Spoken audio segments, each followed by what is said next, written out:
Permítanme que en los próximos minutos les aborde algunos de esos temas en los que de pronto se produjo una libertad enorme de carácter individual y colectivo que vino de la mano de la Reforma. El primer aspecto fue la libertad de la ignorancia, y es algo tremendamente importante, y tengo que decir que es algo de lo que lamentablemente algunos de nuestros países no se han conseguido liberar a día de hoy. Fíjense en algunas cuestiones porque son enormemente interesantes a la hora de hablar de esa libertad de la ignorancia. En un momento determinado, la Reforma se encontró con una circunstancia que no se había planteado durante más de un milenio. Una persona en el seno de la Iglesia Católica puede ser perfectamente analfabeta, puede no saber leer y escribir y, por supuesto, se va a salvar y puede llegar a santo. No es que se recomiende ser analfabeto para ser católico, pero hay casos en los que efectivamente una persona ha subido a los altares, es objeto de culto y no necesita siquiera saber leer y escribir. Es el caso de Fray Escoba, de Fray Martín de Porres, que es un santo peruano, que lo único que hizo fue empujar una escoba, parece ser que de manera muy santa, por los pasillos y las habitaciones del convento. La Reforma, sin embargo, partía de una visión totalmente distinta. Es obligatorio saber leer y escribir, por una sencilla razón, porque su visión espiritual implicaba volverse a la Biblia todos los días.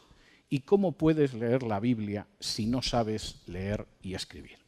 Esto tuvo unas consecuencias inmediatas. Por ejemplo, en 1536, fíjense en la fecha, 1536, se abrió la primera escuela pública, obligatoria y gratuita de la historia del género humano. La primera escuela obligatoria, pública y gratuita de la historia de la humanidad. Fue en la protestante Ginebra. ¿Por qué? Porque si uno no sabe leer y escribir, ¿cómo va a meditar, a estudiar y a leer la Biblia todos los días? No fue una excepción. En 1547, en la protestante Escocia, en la confesión de fe escocesa volvió a repetirse ese fenómeno. Si ustedes fueran, por ejemplo, al texto de la confesión de fe escocesa, van a ver que aborda una serie de cuestiones de carácter espiritual. Habla de Dios, habla de los sacramentos, habla de la salvación, habla del juicio final, pero curiosamente incluye el mandato de que en todas las poblaciones rurales se abra una escuela pública, gratuita y obligatoria para los niños. Y además aparece otro mandato más. En las ciudades tiene que abrirse una universidad. A diferencia de las universidades católicas, no son universidades centradas especialmente en la teología, no son universidades centradas en las élites o en el clero, sino universidades que se abren sobre todo al talento y a personas de toda clase social.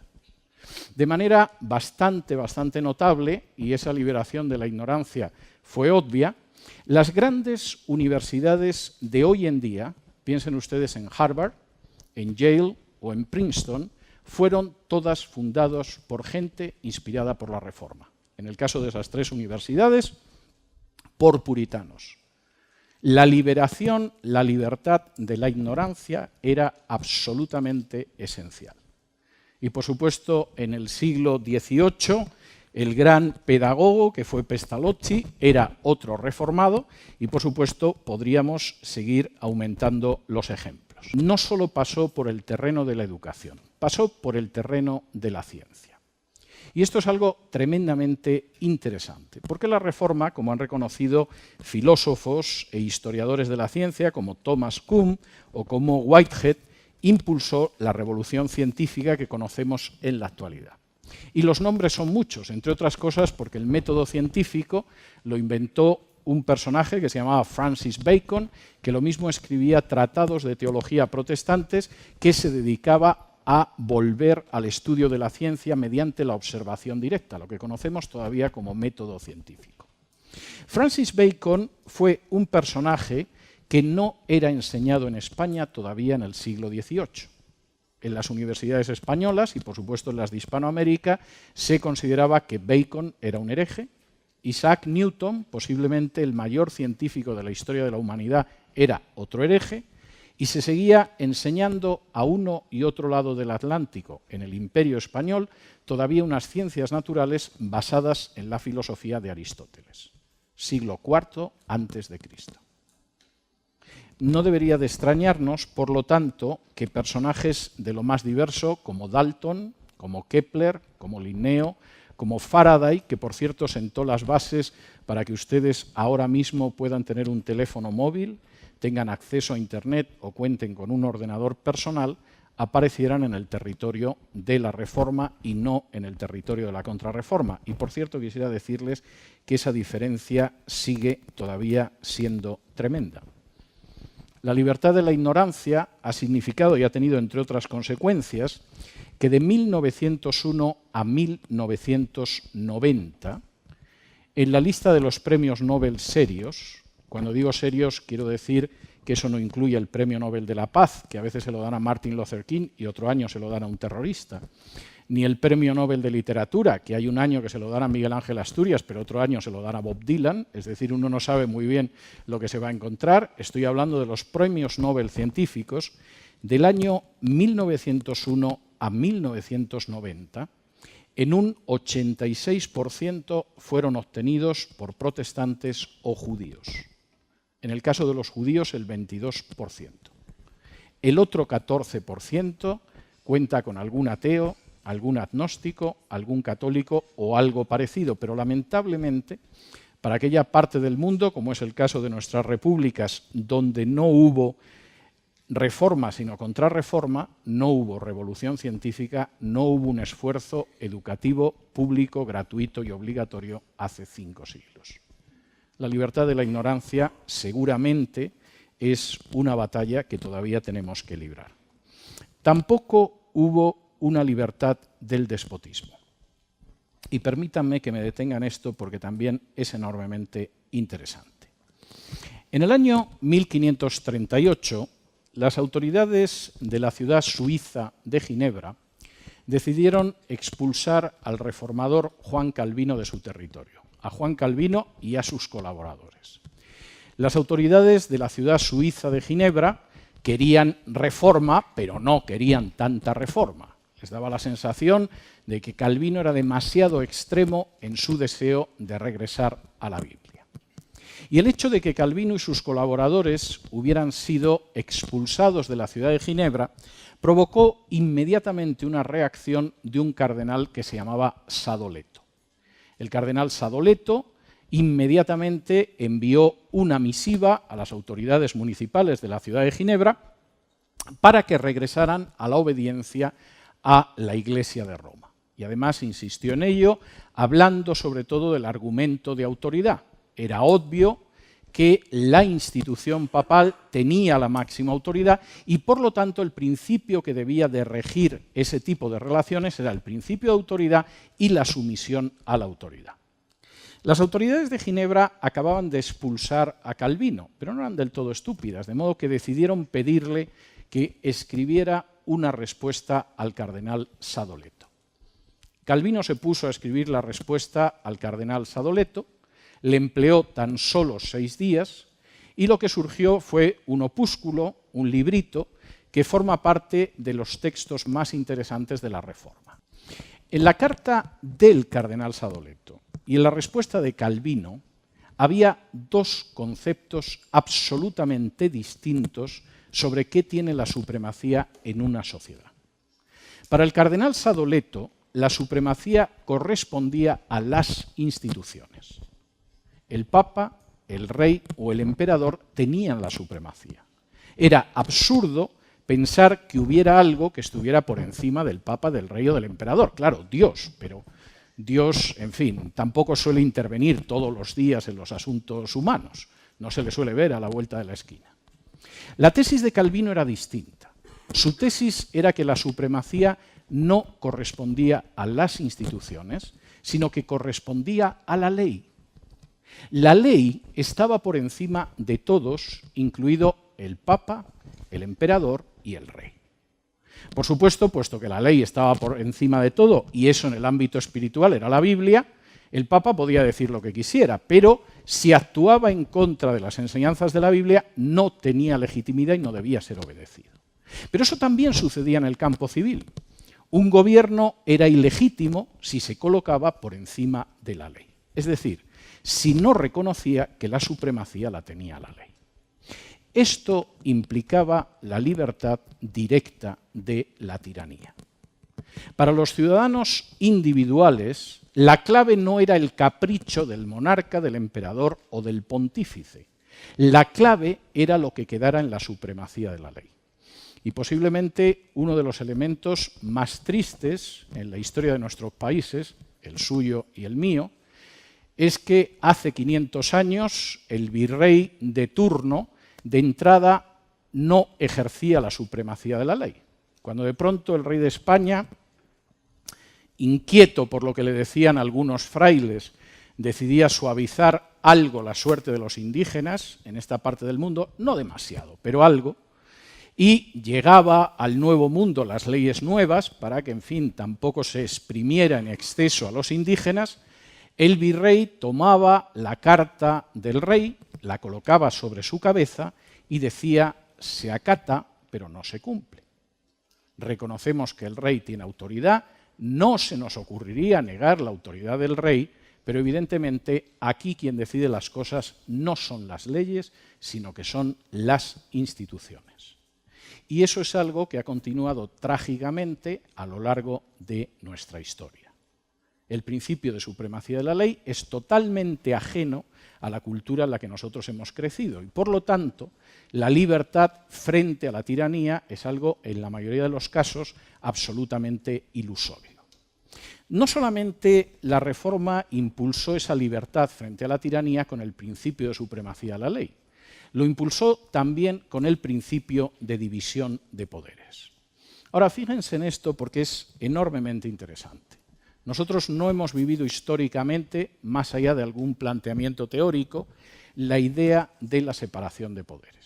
Y de hecho nuestras historias están repletas de guerras civiles, golpes de Estado, dictaduras militares, en algunos casos también dictaduras de izquierdas, pero desde luego sin principio de legalidad y sin división de poderes.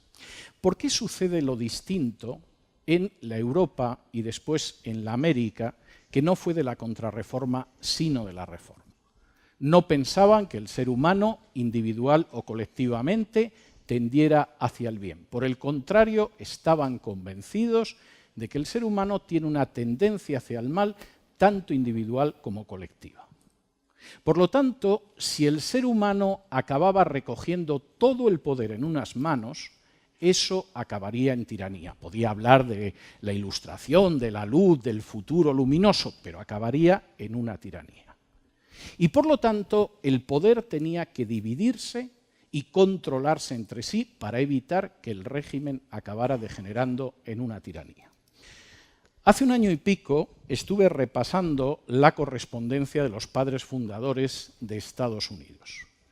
Las cartas de Adams a Washington, de Jefferson a Hamilton, etcétera, etcétera. En esa correspondencia aparece continuamente referencias, es lógico en una nación de raíces reformadas, aparecen continuamente referencias a la Biblia.